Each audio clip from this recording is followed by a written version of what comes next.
Адамдын башына кандай гана оор күндөр келбейт. Ошол учурда дүйнө оңкорулуп, сен үчүн эч нерсенин мааниси жок болуп калат эмеспи? Мына ошондой оор тагдырга туш болуп, коомчулуктан жардам күткөн жарандар Супер KG порталына көп кайрылышат. Биз да алардын арыз муңун угуп, коомчулукка жеткирүүгө аракет кылып келебиз. Көпчүлүк колдонуучулар ошол оор жагдайга кабылган мекендештерибиздин андан аркы тагдырына кызыгышат. Мындан улам алардын суранышын четке какпай, тагдырдын оор сыноосуна тушуккан мекендештердин андан аркы тагдырын чагылдырып берүүнү туура көрдүк.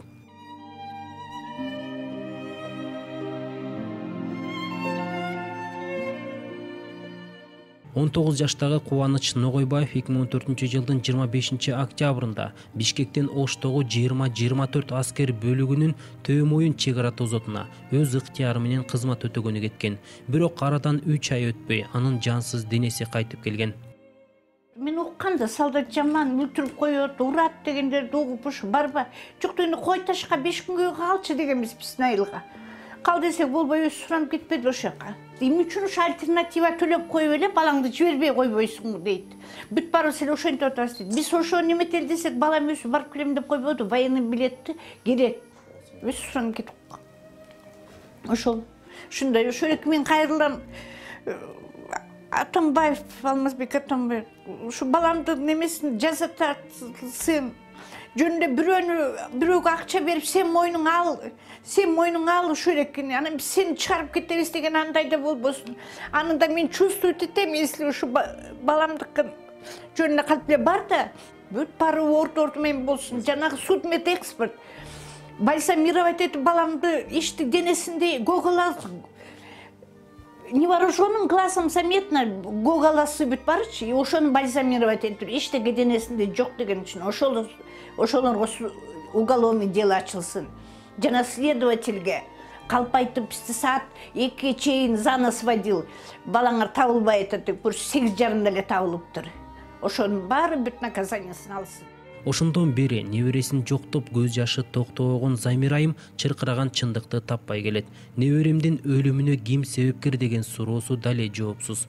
Биринчи берген 63-түү экспертизадан бергенде чыккан 2 саат мурун урулду. Именно башына теменной висковой частька деп. И ийининде 3 күн 5 күн мурун урулган бар болчу. Ошонун натыйжасы менен уголовный дело ачылсын деп ошко прокурор Караевка жиберсек, кайра жазып жиберди. Бул деген урулгандар өлүмгө зыян өлбөйт мындай немелер. Эч ким көрбөптүр, зомдулук эчтеке кылынбаптыр деп делону жабып коюшту. Жаап коюп кайра бергенде кайра прокуратурага жаздым бизди. Балар ошко жиберишти, кайра каралсын депчи. Кайра каралсын дегенде биз кайра судмедэкс комиссионный деп коет экен, комиссионный бердик. Комиссионныйга берсек 1 айдан чыкты, ал чыкты. Ошондой эле башына 2 саат мурун өлөрдүн астында урулган, теменной висковой частька урулган.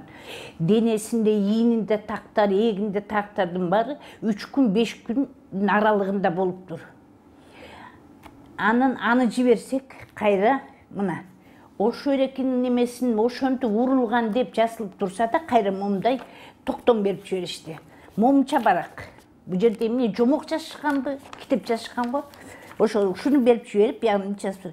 Андай жаракаттар өлүмгө зыяны жок, андай ал ургандар менен өлбөйт бала.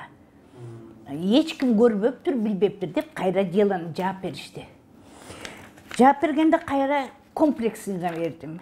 Комплексин деп коет экен, азыр ошо эрекини 1 айдан карап беребиз деген судмедэкспертте карап атышат. 1 ай болуп калды уже. Баланы башка теменной частька висковой урганда балам сознаниясын терять этип койгон.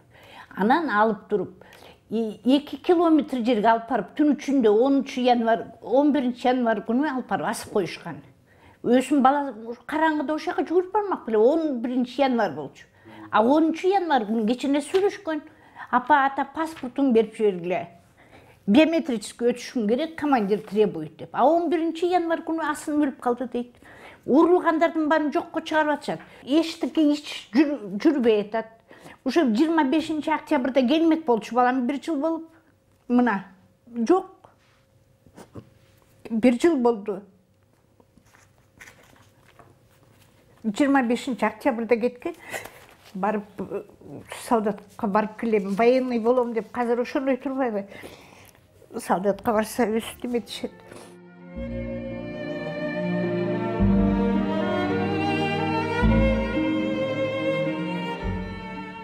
Үсүздөгү жылдын 22 август күнү Чоңалай районундагы Карамык чек ара тозотунда кызматын өтөп жаткан катардагы жоокер Бексултан Баридинов дайынсыз жоголгон. Ошо Карамык заставасынын жетекчилиги булар чек ара линиясын кайтарган нөмөткө чыкканда жоголгон деп айтышкан. Бирок азыр улуттук коопсуздук боюнча мамлекеттик комитеттин балдары, кызматкерлери тастык иштеп, бул маалымат такталды. Алар чек ара кайтарууга эмес, ошо Шумкар тоосу деген тоого аңчылыкка чыкканда жоголгондугу маалым болгон. Бул тастыкталган маалымат, ошол жанында болгон жоокерлер дагы тастыктаган, бул тастыкталган маалымат. Анан Карамык чек ара заставасынын жетекчилиги буга түздөн-түз уруксат бергендиги деле мындай жашыруун эмес, эми түздөн-түз көрсөтмө болуп, буйрук жибербесе дагы уруксат менен чыккан. Анткени 4 жоокер эч убакта өз алдынча ал жакка кетип калбайт. Арадан 3 айдан ашык убакыт өтсө да жоголгон жоокерден кабар жок. Жоокердин агасы Кутманалы Баридинов аңчылыкка жөнөткөн чек ара тозотунун башчысына кылмыш иши козголуп, иш сотко өткөнүн билдирди. Өзүңүздөр жакшы билесиздер, 3 айдан ашып кетти. Менин иним Бексултан Баридинов чек арада жоголгонуна. Бир топ мамлекеттик органдар, тиешелүү органдар издеп атат, издөө бүгүнкү күнгө чейин жүрүп жатат. Коңшулаш Тажик Республикасынын тиешелүү кызматтарына дагы менин инимдин эмелери берилген. Бул тууралуу маалыматтар алар көрсө деле билет. Анан биздин республиканын территориясында деле издөө жүрүп атат, бирок эч кандай жыйынтык жок. Азыркы күнгө карата эч кандай маалымат жок.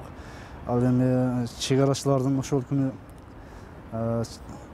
чек ара кайтарууга эмес, аңчылыкка чыккандыгы боюнча өзүңүздөр жакшы билесиздер. Бул боюнча аскердик прокуратура тергөө жүргүзүп, бул иш боюнча ошол Карамык чек ара сотунун командиринин орун басары, заместитель командир айыптуу деп табылып, анан аскердик прокуратуранын обвинительный эмеси боюнча жанагы сотко өткөрүп берген, аскердик сотко. Анан ошонун айыптоо корутундусунун негизинде азыркы күндө эми Анарбаев жанагы командирдин орун басары айып коюлуп атат. Ошол чек арачыларга мыйзамсыз түрдө эмеге чыккан, чыгууга уруксат берген, көрсөтмө бергендиги боюнча. Бирок тилекке каршы 2 жолу соттун отуруму болбой калды. Ошо айыпталуучу тараптын адвокаты келбей калып, дагы башка себептер менен 2 жолу жылдырылды. Эртең 4 декабрда 3 отуруму болот. Эми биз күтүп атабыз, бул эме жакшылап аягына чыгып калат деп. 29 жаштагы Наздагүл кичинесинде белгисиз илдетке кабылып, көкүрөгүнө жана колуна ашыкча эт өсүп кеткен. Дарттын айынан 2 жака баса албай төшөктө жатып калган.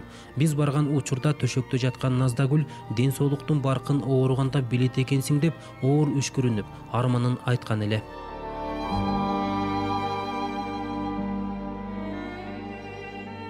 Мен 1985 колом, 29 жаштамын.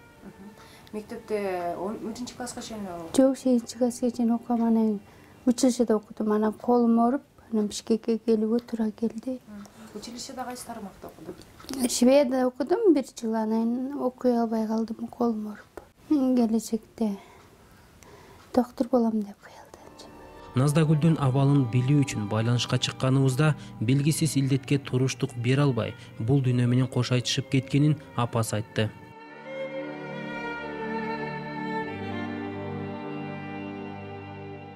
Апам айыгып кетсе экен.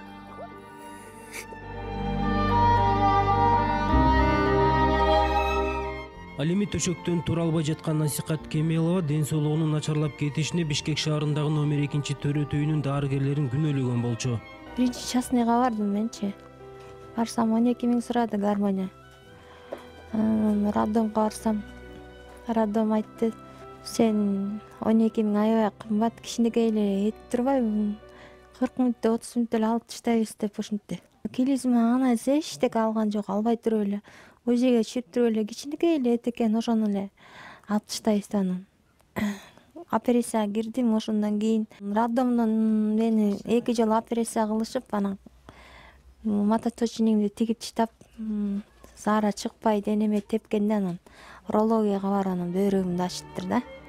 Тилекке каршы бул каарманыбыз да оору менен канчалык күрөшпөсүн, шумажал аны алып тынган.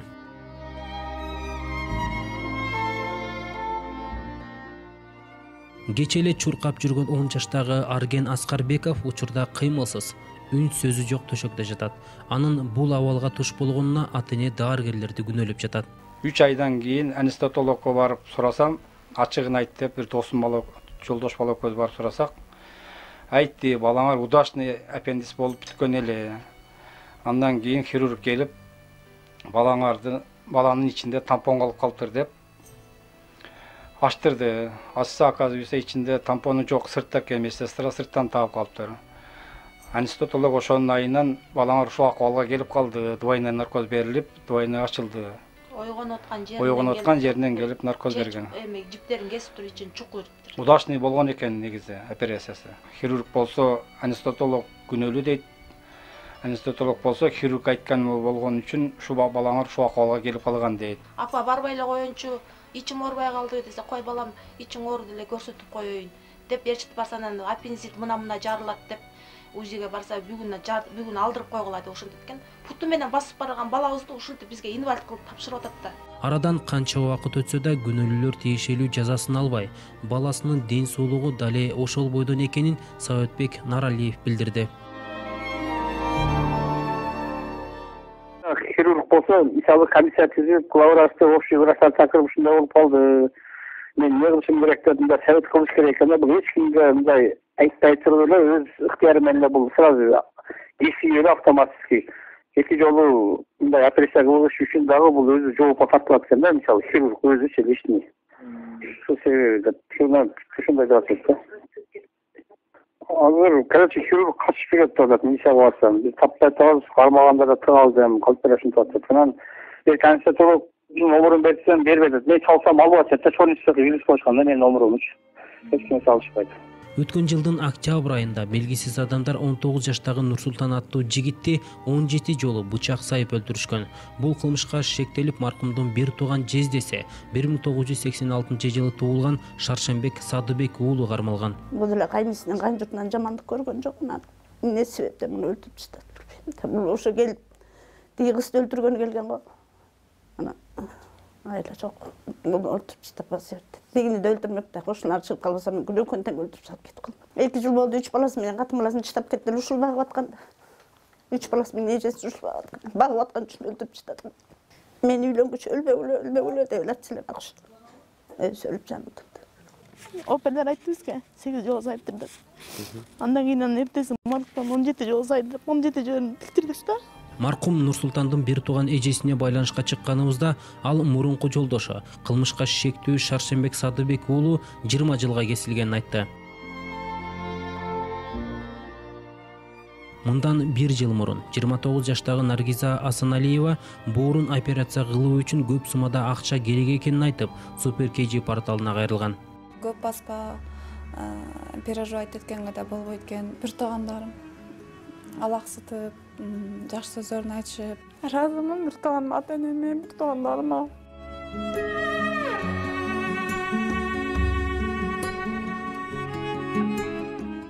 Оорушпаса экен деп тилейм, биринчи очередь. Эч кимге каалабайм ушундай ооруду. Турмушка чыкса дагы мындай. Мен баягы болду. Алам үйлөнөм дегендерчи, мунун возможности биз болду да. 1 жыл жашайт, 2 жыл. Андан кийинки жашоосу үчүн. Деп чынын көп жерден чектелүү, баягы жаштарда жок же, мындай личный жакка баскан жок, көп нерсени көргөн жок. 21 жашынан бери ушу мен алек болуп келдим. Кыргыз элинен сурайм ушу. Кичине материалдык жардам болсо, көп түкүрсө көл болот дейт. 1 сомдон, 5 сомдон, 100 сомдон берсе дагы 5 миллион калкыбыз бар экен. 1 сомдон чыгса 5 миллион чыгып алат. Карарган түндүн да агарган таңы бар демекчи, каарманыбыздын операциясы ийгиликтүү өтүп, учурда ден соолугу жакшы. 3 февралда Индияга барганбыз. Индиядан 40 000 долларга инеме көз, бир тууган инеме көз кеткенбиз 23 февралда. Анан 20 күн даярданып, 23 февралда операция болду. Операция аябай жакшы болду. Индиянын Нойда шаарында.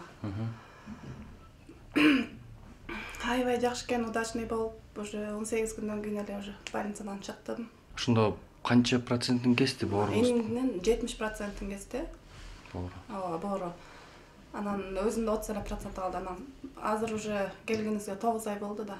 Анык уже полный болуп өсүп, уже кадимкидей жумуш жасап, уже кадимкидей эле болуп калды. Сездиңиз? Өзүм аябай жакшымын.